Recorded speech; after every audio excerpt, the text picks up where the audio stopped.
செய்தியை பார்த்து வருகிறோம். தமிழ்நாடு சட்டப்பேரவையில் நிறைவேற்றப்பட்ட 2 மசோதாக்களுக்கு ஆளுநர் RN ரவி ஒப்புதல் வழங்கியிருக்கிறார். இது தொடர்பான விவரங்களுடன் செய்தியாளர் அபினேஷ் இணைந்திருக்கிறார். அபினேஷ், விவரங்கள்.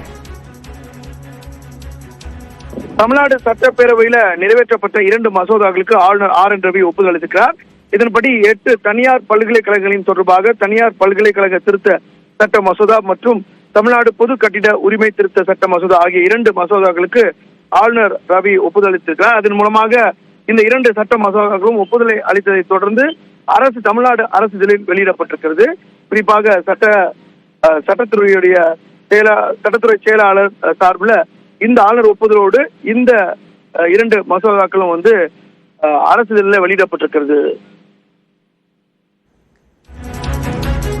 விவரங்களுக்கு நன்றி அபினேஷ்.